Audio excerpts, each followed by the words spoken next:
She didn't shout when they asked her to step aside. She didn't argue when they told her, "That seat isn't for people like you." She just stood there, calm, steady, holding her passport and a first-class ticket, as her name was quietly erased from the passenger list without a word of explanation. No apology, no hesitation, just a black woman standing in the terminal, treated like a mistake to be discarded. But what the world didn't realize was this. Elara Benson wasn't just any passenger, and the cracks that morning would soon shake the very foundations of a billion-dollar empire. If you believe that dignity is not something we earn, but something we are owed as human beings, if you believe that silence can be more powerful than 1,000 screams, then like this video, share this story with those who need it, and subscribe to our channel, because Elara's story is about to show you what happens when quiet strength changes the world. She didn't shout when they asked her to step aside. She didn't argue when they told her, "That seat isn't for people like you."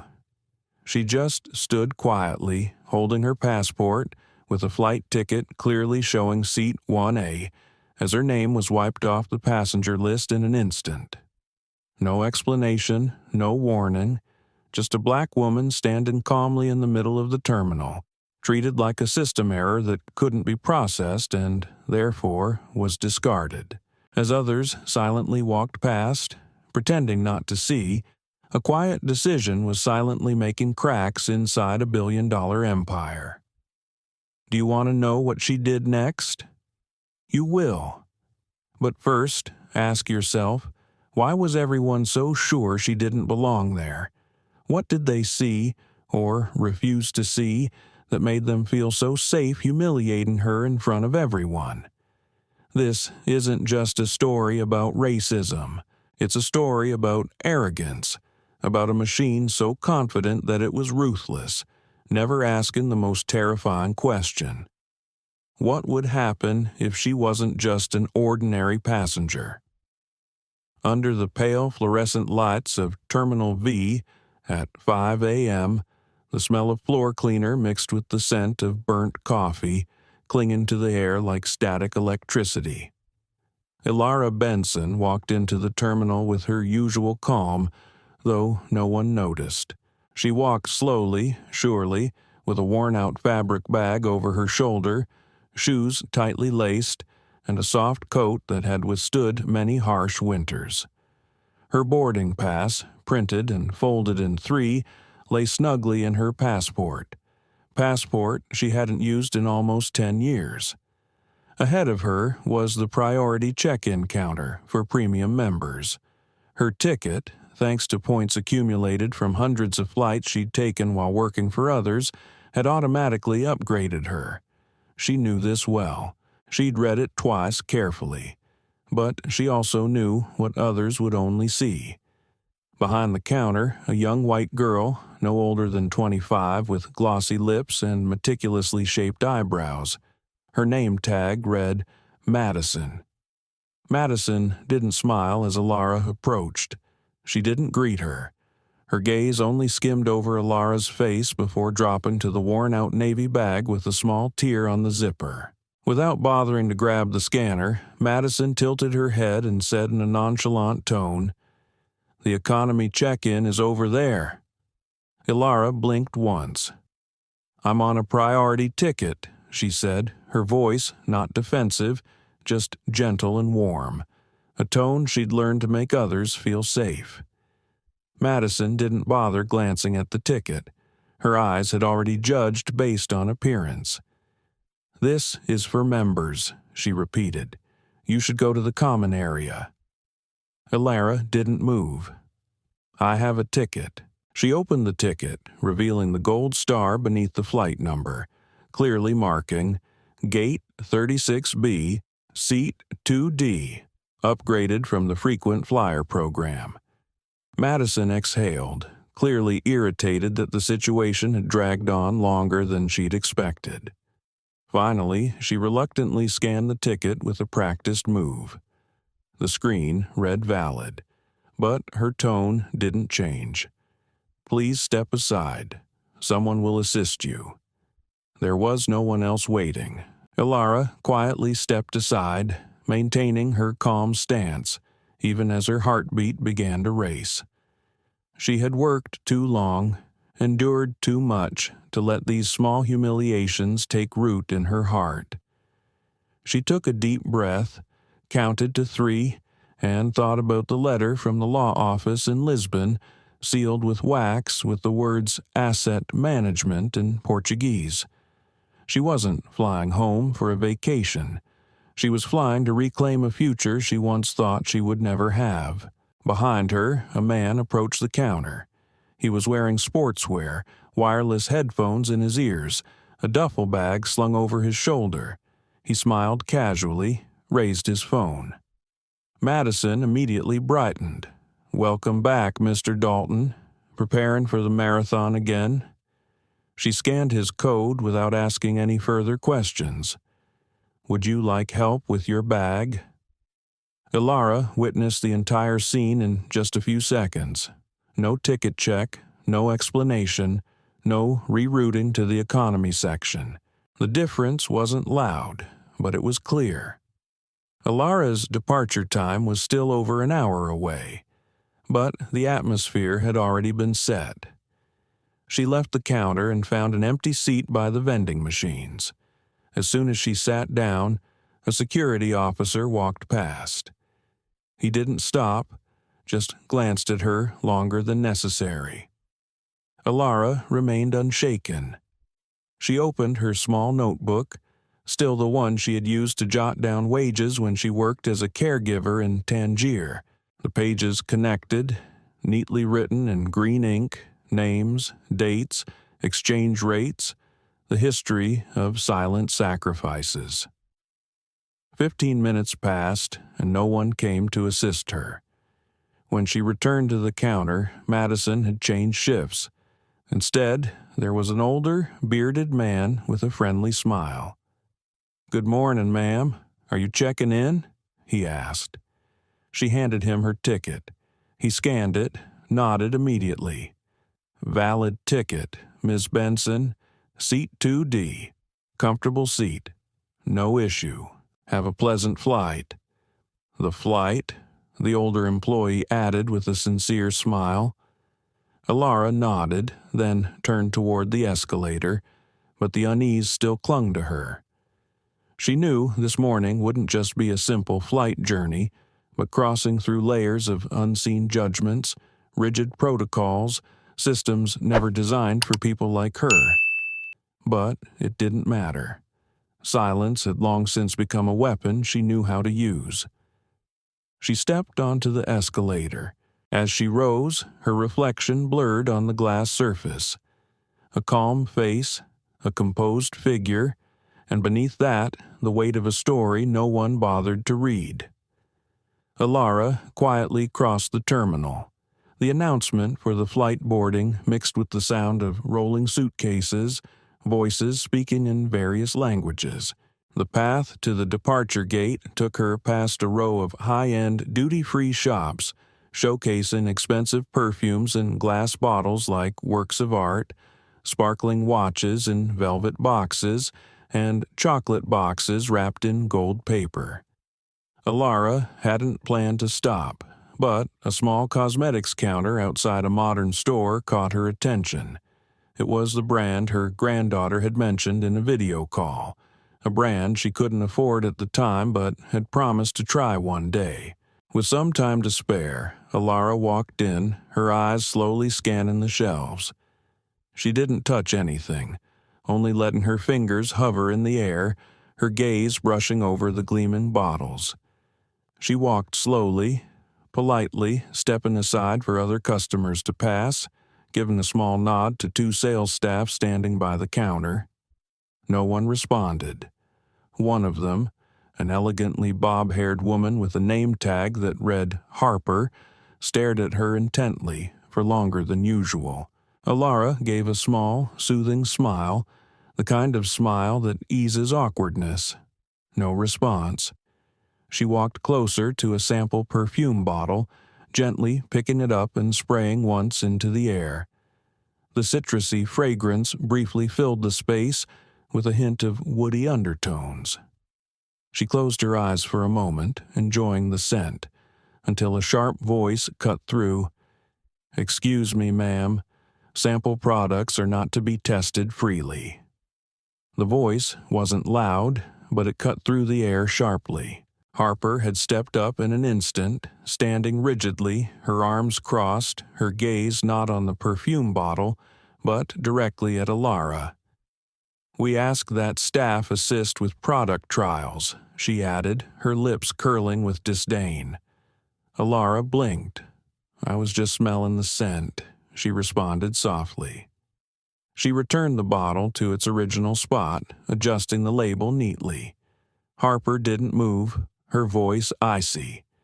"That's store policy," as if daring her to argue. At that moment, another customer, a blonde woman in her 30s, waving an expensive bag, approached, casually picking up another sample and spraying it directly on her wrist. Harper immediately brightened. "Oh, that's one of our best-selling products. Would you like to try a mini set?" Elara observed silently. She had long learned that dignity wasn't in reacting, it was in restraint. She turned, left the store with the same calm steps as when she entered, though her heart was beating faster inside. The fragrance still lingered on her coat, like an unwelcome memory. Deeper into the terminal, Elara found a seat by the window where she could see the runway. The sun began to rise, light spreading across the trolleys and sparkling containers. She watched quietly.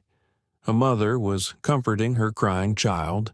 A teenager huddled by the charging outlet, his phone in his hand. A man whispered into his phone, his face tense.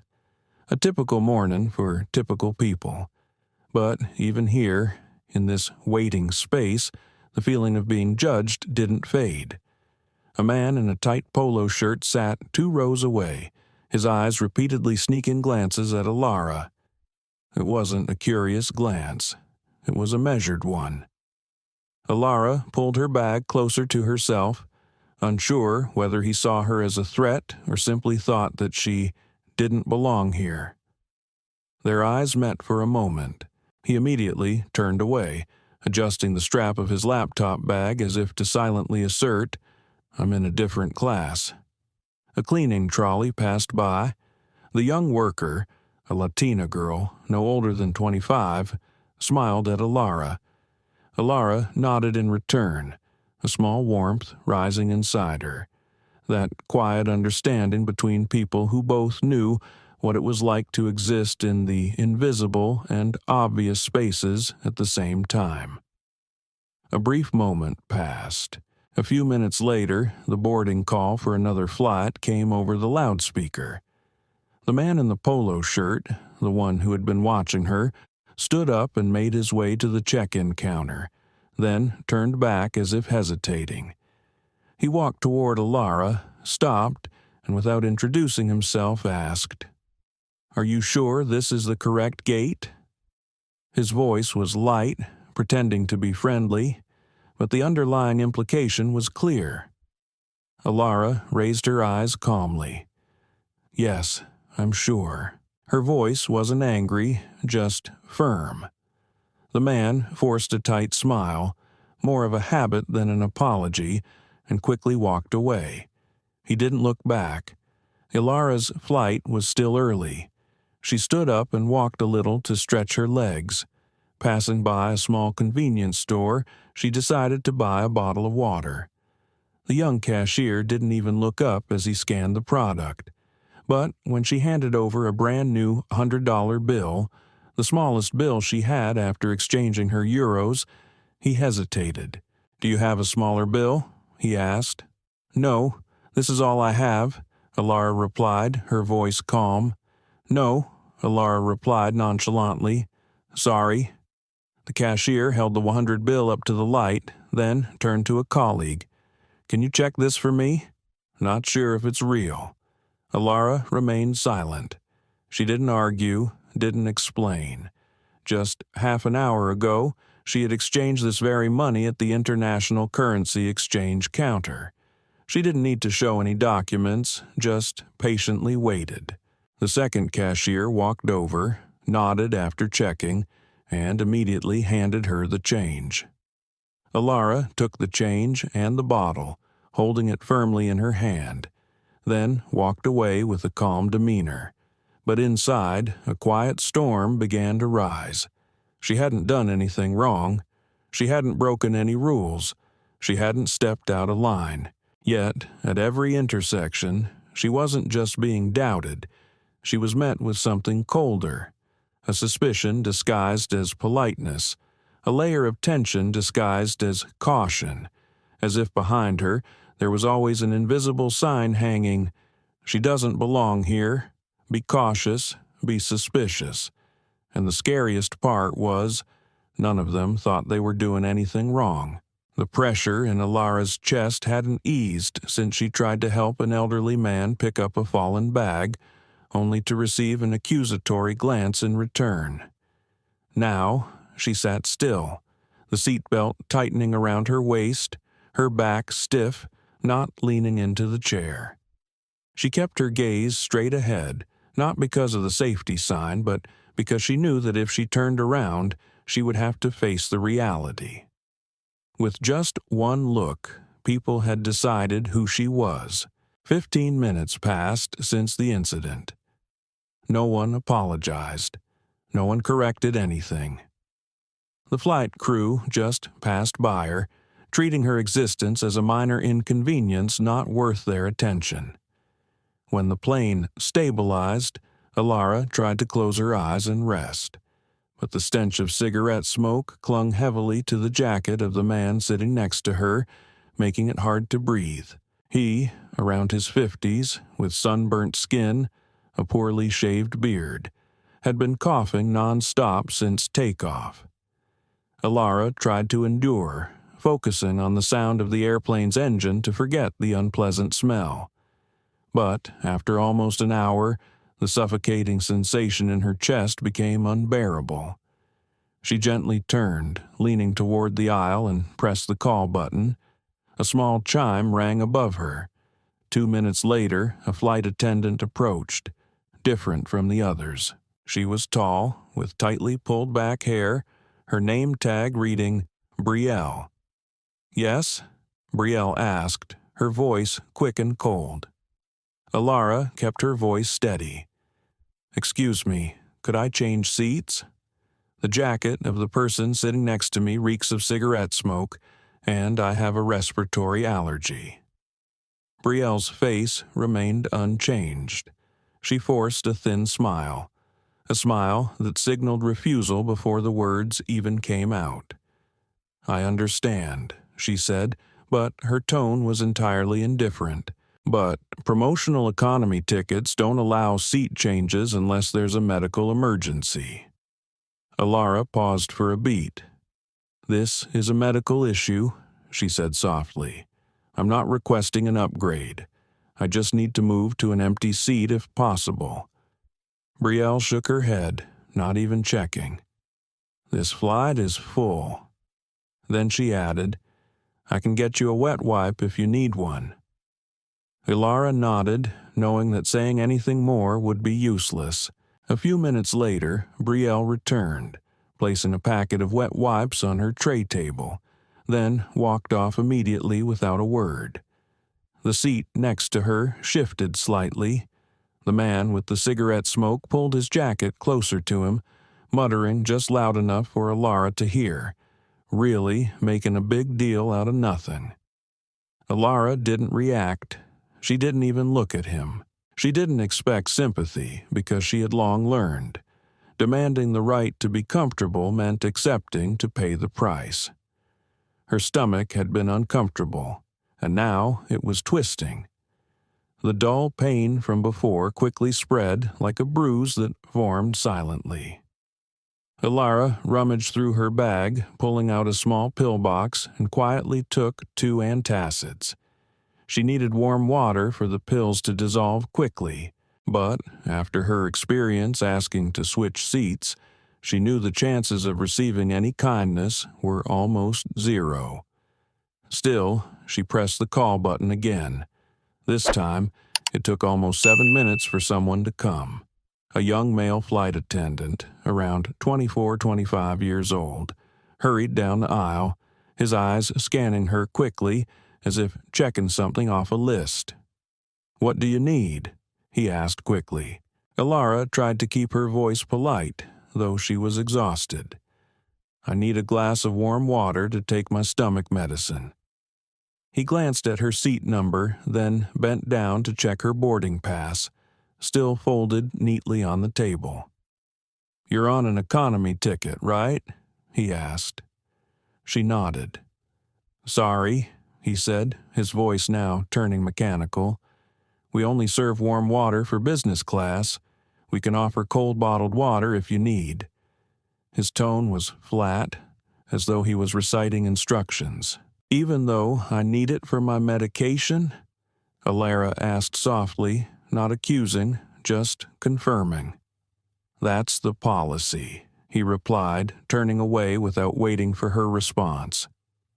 Just a few rows ahead, a man wearing a gold watch and a neatly pressed shirt raised his hand, requesting a glass of warm water.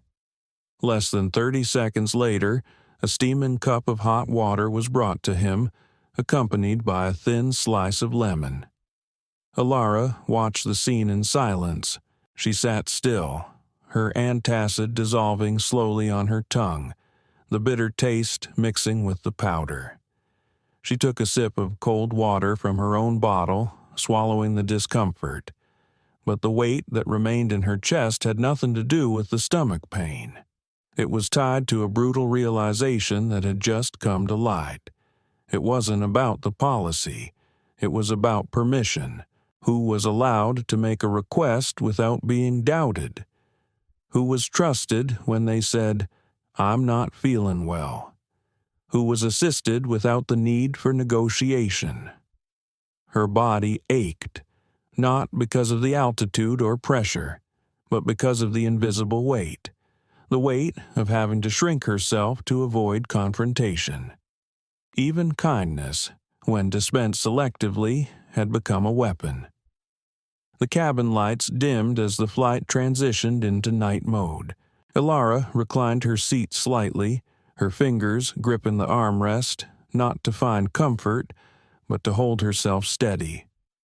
Her body whispered, begging for rest, but her mind was wide awake. In this cabin, among strangers, within these unspoken hierarchies, she had become someone people looked through, as though she didn't exist, until they needed someone to blame. Time dragged slowly in the cold belly of the plane.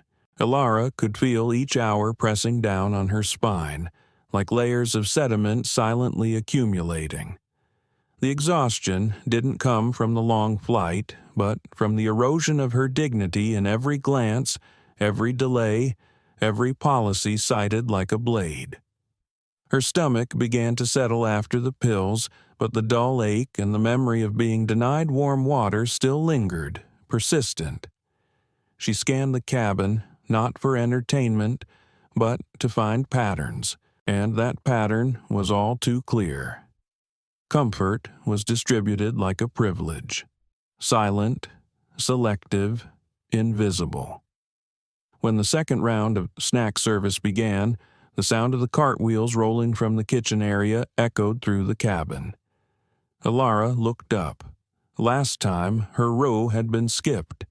This time, she decided to ask directly. As the cart approached, she patiently waited for their eyes to meet. But those eyes never came. Brielle, with her cold, waxen expression, was leaning forward, offering choices to the man sitting across the aisle. "Would you like the cheese box, crackers, or almond cookies?" Elara sat quietly, waiting for her turn. But the cart started moving again, intending to pass her by once more. She spoke up softly. "Excuse me, could I have one of those?" Brielle turned around, her movements slow, as if confronting a rude child. "What would you like?" she asked, her tone blunt. Elara pointed gently to the small package of almond cookies wrapped in foil in the clear tray. "I'll take that one, please." Brielle paused. "That's for premium service," she said, her voice like a verdict. "We're prioritizing passengers who don't cause trouble during the flight." Elara blinked, thinking she must have misheard. "Trouble?" she asked again, not with anger, just confusion. Brielle leaned in closer, lowering her voice, not to share, but to strike deeper. "Look," she whispered, "this flight's already had enough attitude. That snack is for people who know how to behave." Elara was stunned. The words, though not loud, were sharp and cold, like a knife thrust straight into her heart. She didn't argue. She didn't ask for anything back. She simply leaned back into her seat, her hands resting gently on her lap, her thumb lightly rubbing the seatbelt strap, a self-soothing habit. The cart rolled on, leaving the tray of almond cookies glistening under the light, like a reward that had been deliberately denied to her. The flight, which had begun with adherence to every rule, had now turned into a carefully choreographed display of subtle abuse, not because of a misunderstanding, but because it was a choice. She didn't speak for nearly an hour after that. The cabin settled into a sleepy stupor, passengers nodding off beneath the dim lights. Elara kept her eyes fixed on the screen in front of her, the movie playing silently. But to her, it no longer mattered. Her body was there, but her mind had wandered, walking step by step through the humiliation. Just as she reached into her bag to grab her shawl, a sudden jolt made the plane shake. A few cups of water splashed, and several startled cries rang out across the cabin. A child's voice screamed from the back. Elara turned, just as a young girl, around 6 or 7 years old, stumbled and collided hard with her shoulder. Instinctively, Elara reached out to steady the girl, one hand holding her arm, the other gently supporting her back. The girl quickly regained her balance, looking up at Elara with wide eyes. Not frightened, just surprised. But immediately, like thunder splitting the air, a loud shout came from behind. "Stay away from my daughter." A tall woman with platinum blonde hair rushed forward from several rows back. She was clutching a handbag tightly, her eyes blazing with anger. "Don't touch her! Are you crazy?" Elara stepped back, stunned, automatically raising her hands in defense. The girl slipped. Elara hurriedly explained. "I was just helping her keep her balance." But the woman didn't listen. She whirled around to a flight attendant standing in the aisle, her voice shrill, demanding, "She touched my daughter. I want her moved. I want her off this flight." The girl opened her mouth to speak, but the mother squeezed her arm tightly, signaling for her to be silent. The crew reacted swiftly, not to verify the situation, not to ask for witnesses, but simply to control the situation. Brielle reappeared, her lips tightly pressed together, accompanied by another flight attendant who walked closely behind Elara as though she had just triggered a silent alarm. "Ma'am," Brielle's voice was clipped, "you need to return to your seat immediately." Elara blinked, still standing in the aisle. "I'm already in my seat." Brielle exchanged a quick glance with her colleague, then said, "No, you're not. The captain has requested that you move to the back of the plane for the remainder of the flight." "On what basis?" Elara asked, but the other attendant gently but firmly took hold of her elbow. "Please don't escalate the situation," he said, his voice soft but clear. "We're just trying to keep things stable." Passengers around them began to whisper. Some glanced over, others pretended to sleep. No one spoke up to defend her. No one asked what had really happened with the girl. No one bothered to explain anything to Elara. She was escorted away silently.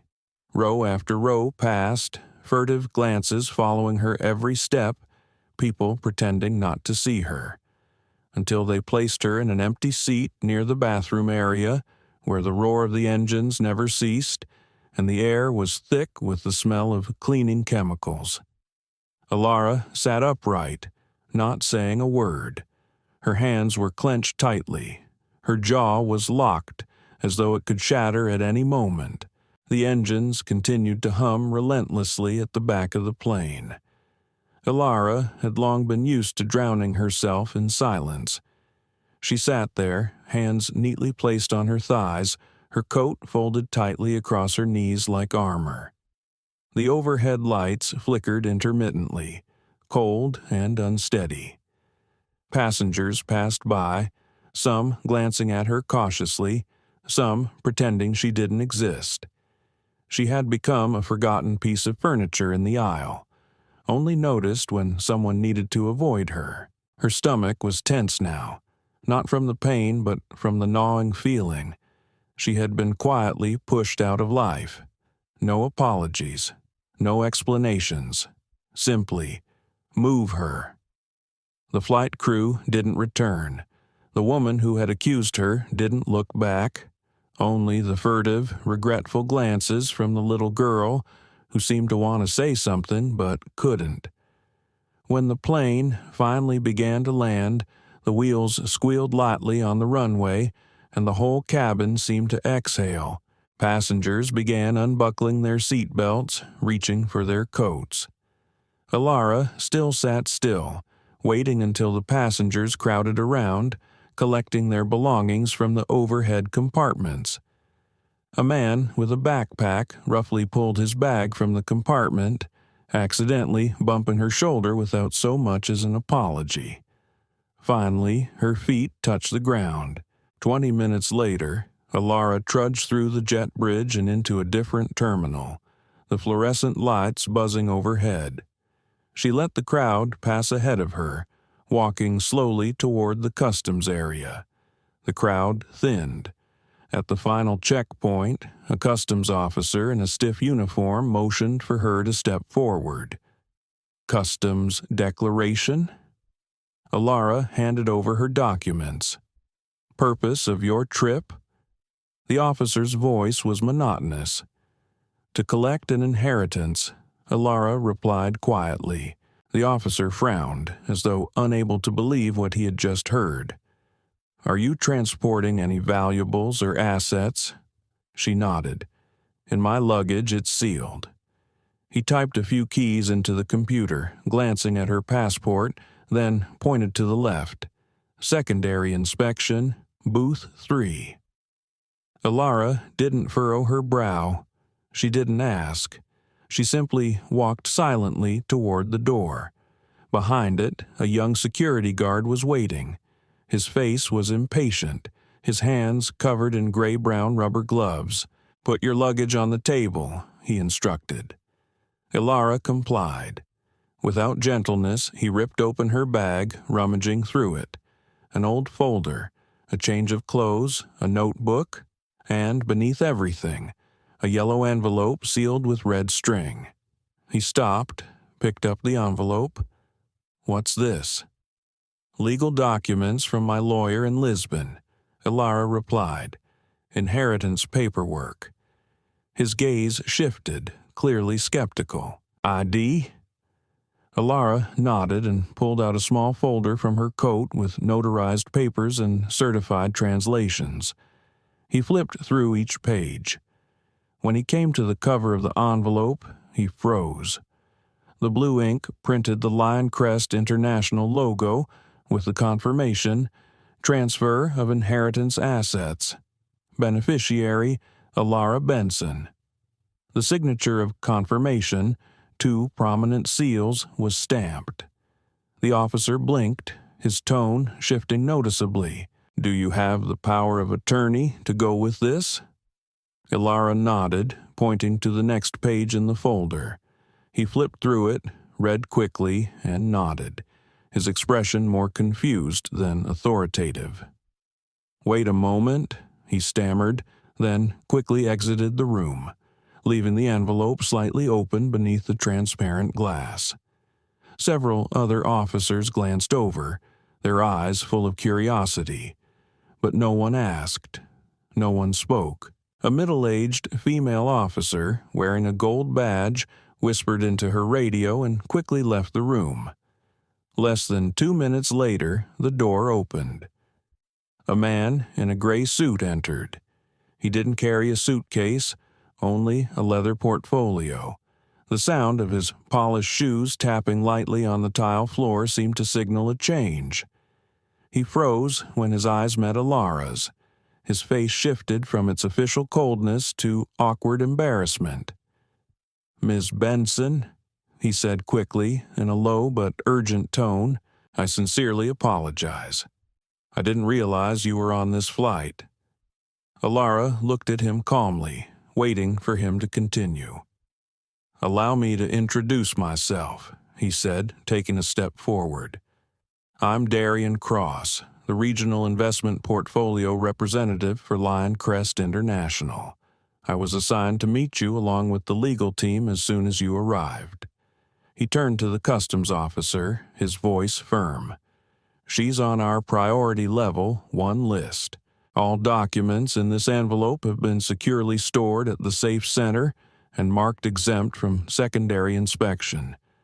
We've already received confirmation from the International Risk Office."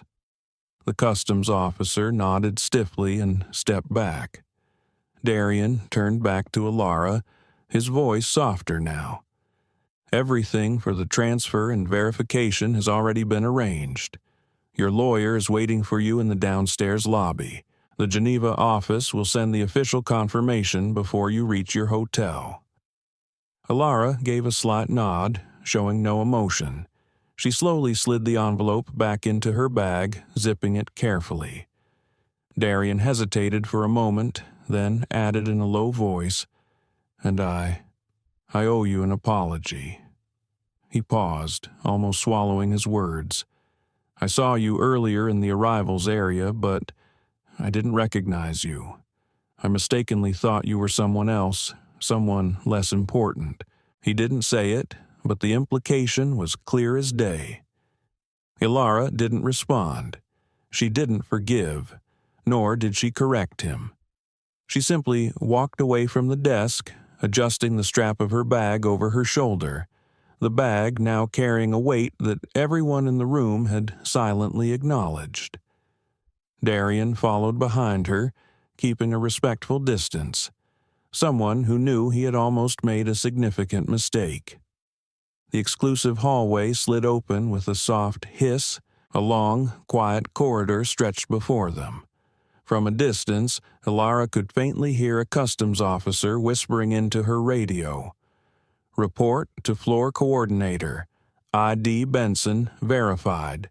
Silver tier encrypted gambling flag." When they reached the end of the hall, a private lounge appeared. Polished floors, velvet chairs, soft, recessed lighting. 3 well-dressed men stood up when they saw her. 2 of them held tablets. The third extended his hand, giving a slight bow, a gesture of respect for those truly in power. There was no denying it. The room shimmered with understated light. No need to boast. The silk-covered walls in muted cream tones, minimalist borders, marble floors, a silent language understood only by those who had stepped into its value. Elara walked straight into the room, not slowing down, not glancing at the men who had stood to greet her.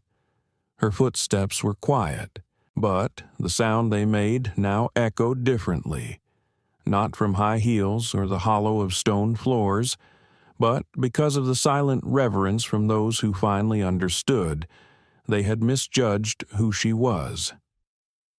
Darian followed closely behind, hurried, like someone who knew that a serious mistake had nearly turned into a disaster. A legal representative from the Geneva office nodded in greeting, handing her an open file with the summary page.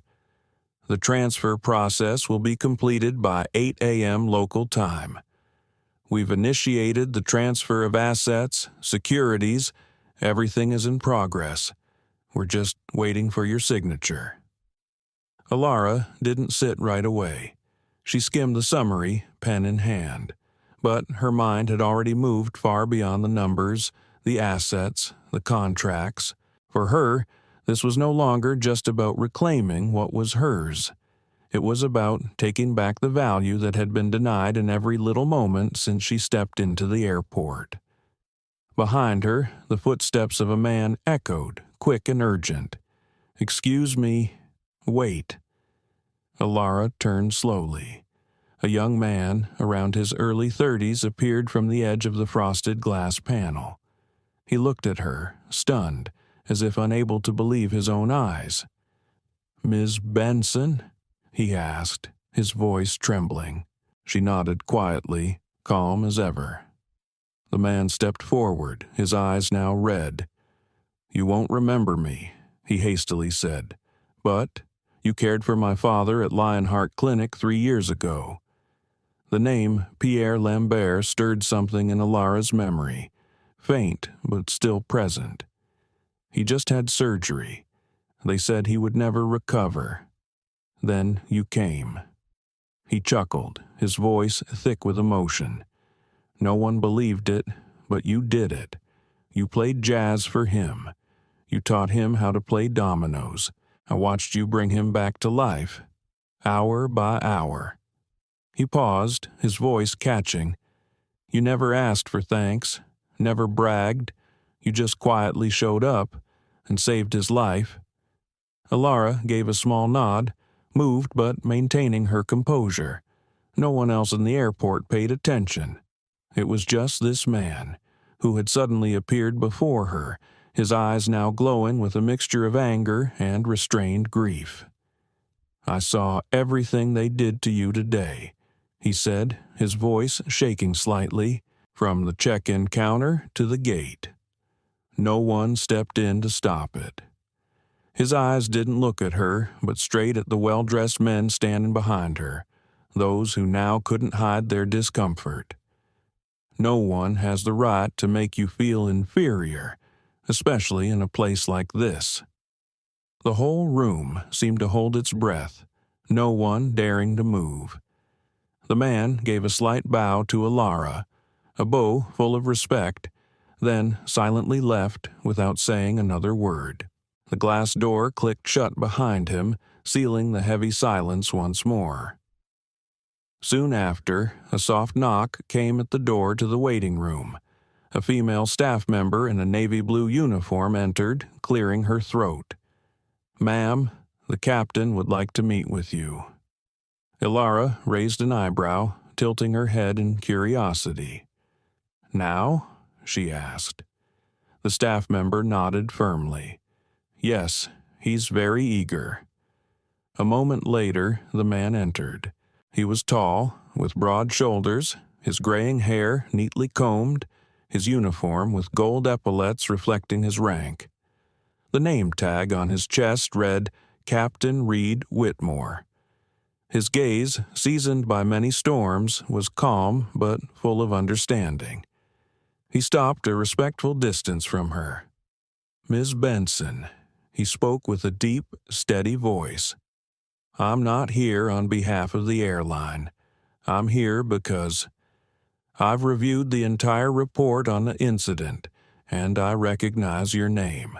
Elara silently tilted her head, waiting for him to continue.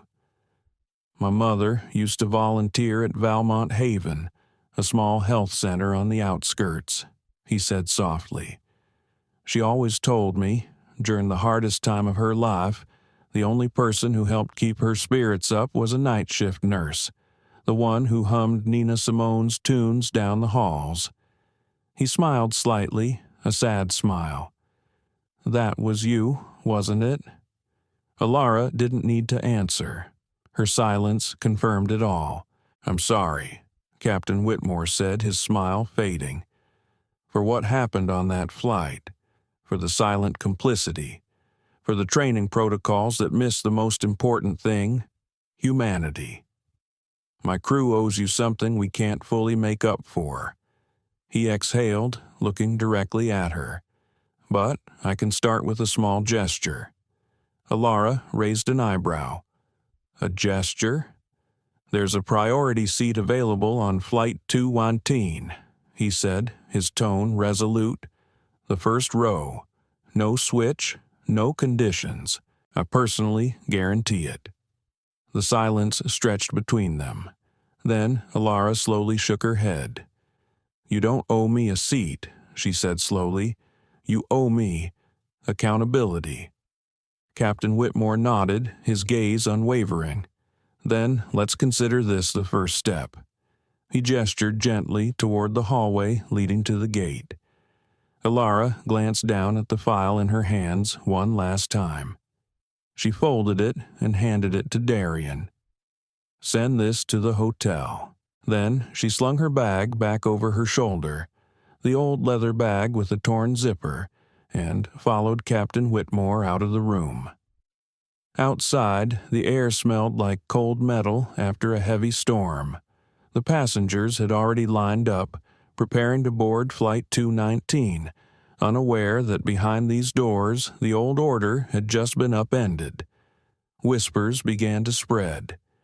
Benson's name came through on the comms. A man stood next to the woman, eyes locked on Elara. "No one asked her anything," another passenger added. "They pushed her all the way to the back like she was worthless. And now," a different voice muttered, "they're escorting her like a VIP. Funny how quickly the truth dresses up in a suit." Elara didn't look back. She didn't wave. She just walked toward the seat she should have had from the beginning. As the plane took off smoothly, the engines hummed steadily through the clouds, indifferent to where she had come from or what she had endured. In first class, Elara rested her head on the plush leather pillow, her eyes half closed, not asleep, just at ease. Around her, the flight attendants moved in sync, quietly. Every gaze toward her now carried respect, the kind she should have been shown long ago. Her coat was folded neatly on her lap. The bag rested by her feet. No more seat changes. No more stares.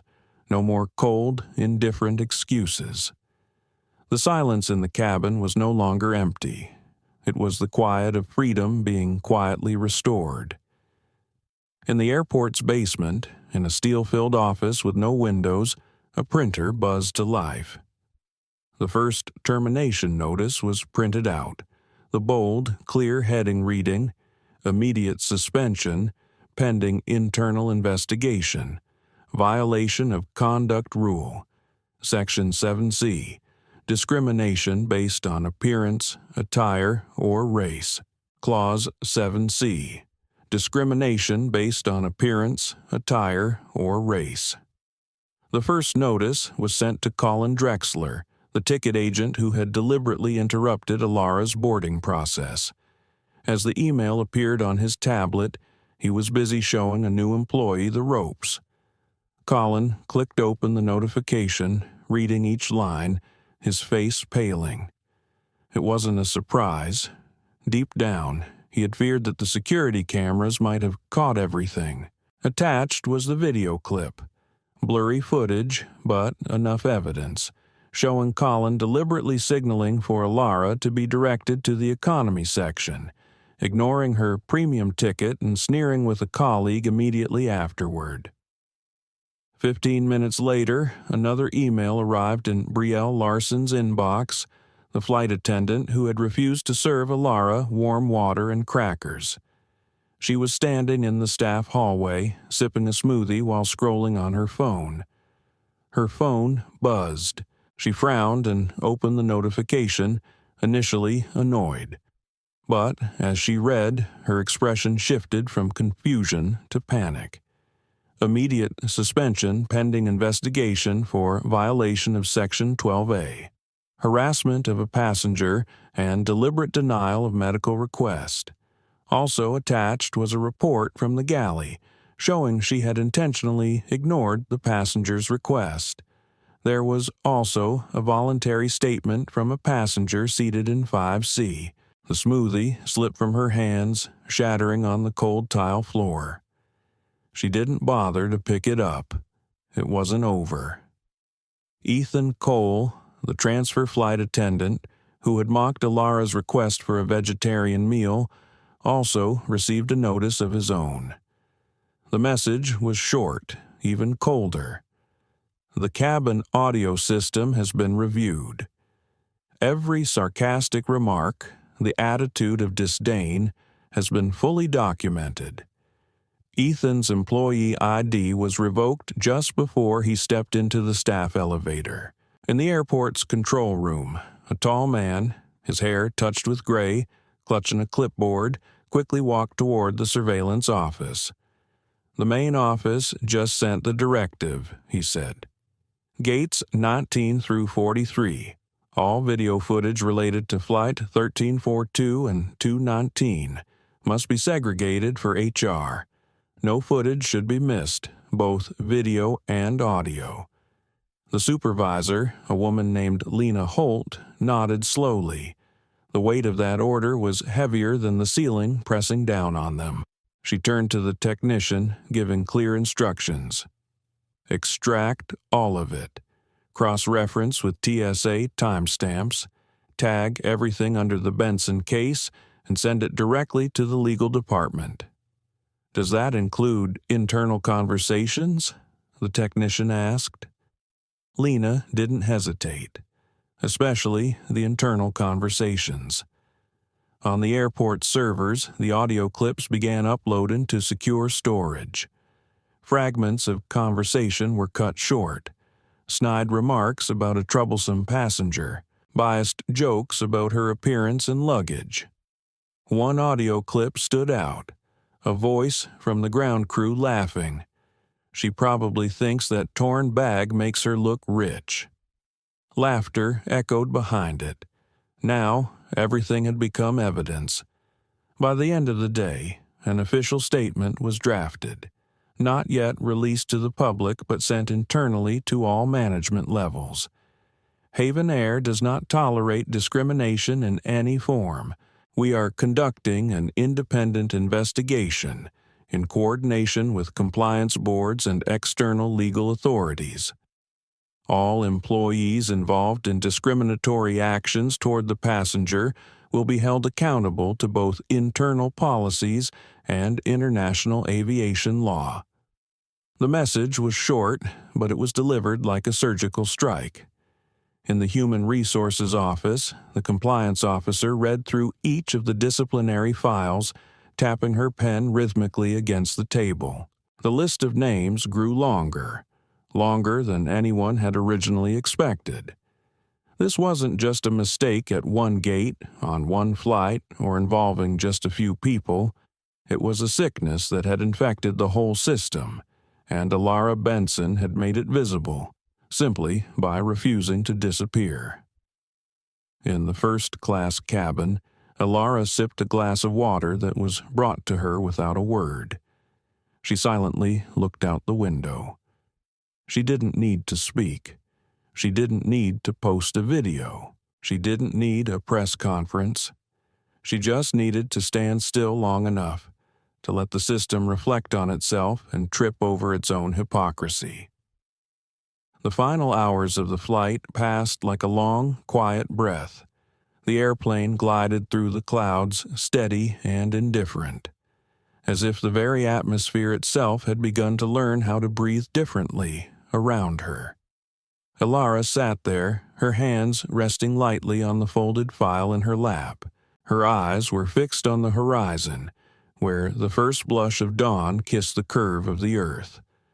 The soft, golden light poured through the cabin, casting gentle halos over the seats. The passengers had no idea that they were witnessing the final moments of a story in which, by accident, they had all become a part. She didn't stand up. She didn't smile. She simply nodded her head slightly, not in pride, but in a quiet dignity, the kind that says, "I don't need your applause, but I accept this awakening." She didn't cry. She didn't break down. She simply sat there, calm and strong. Because this moment, like all the others before it, wasn't about receiving applause. It was about the truth finally being heard, and she didn't need to shout. The plane began its descent. Below the clouds, the city was waking up, unaware that justice had quietly flown over its skies today. The wheels touched down on the runway, soft and uncelebrated, without cheers or announcements. Just a smooth landing, a quiet affirmation, everything had changed. The plane slowly rolled into the terminal. Ground crew members in bright yellow vests, clipboards in hand, stood waiting, not knowing that among them stood someone who had once been owed a debt by Elara.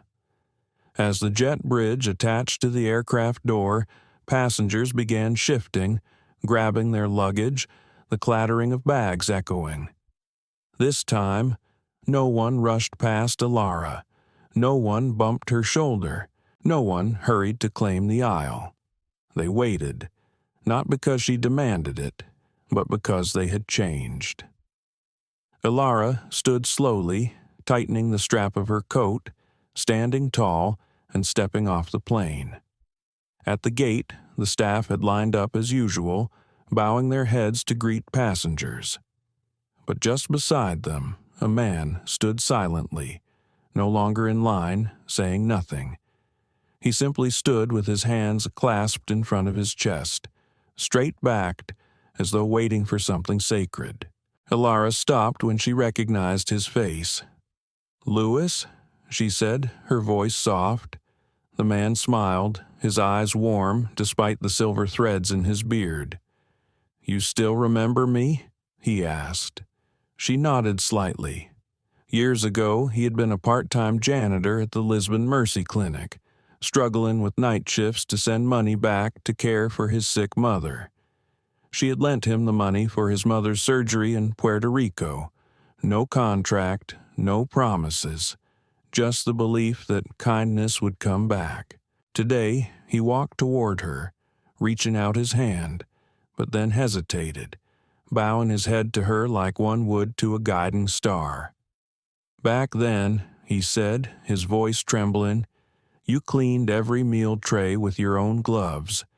You treated my mother like she was a queen. Back then, you didn't need a name tag to lead, and today, the world has finally caught up with you." His eyes were misty, but his voice was as steady as stone. "You've wiped away the pain of others, as if sweeping dust from the floor. And now, justice has cleared the path for you." Behind her, the automatic door slid open. Sunlight streamed into the cold corridor. Elara didn't hesitate. She pulled her suitcase along, her coat billowing slightly in the breeze, as if she herself had just reclaimed the right to exist with all the dignity she deserved. There were no cameras flashing, no reporters rushing forward, but the system had already begun to shift. Names were being reviewed, procedures were being rewritten. Somewhere up above, a new diversity check had just been added to the calendar. Somewhere, thousands of miles away, training programs were being revised, not because she demanded it, but because her silence had spoken louder than the rage of a crowd. And although she would never seek the spotlight, her story would soon find its way into every boardroom, every break room, every policy handbook. Not as a story of revenge, not as a story to admire, but as a lesson in flesh and blood, that dignity denied will always become the loudest truth when it stands still long enough to be seen. Elara didn't look back, because behind her, the world had already begun to change. If Elara's story has made you stop and think about times when you've been judged, or perhaps when you've unknowingly judged others, remember that. Sometimes the biggest change begins with listening more and staying silent to understand, rather than rushing to judge. If you feel the quiet power of her journey, don't forget to like, share, and subscribe to help spread this message and continue to walk with us on these journeys that touch hearts. See you in the next stories.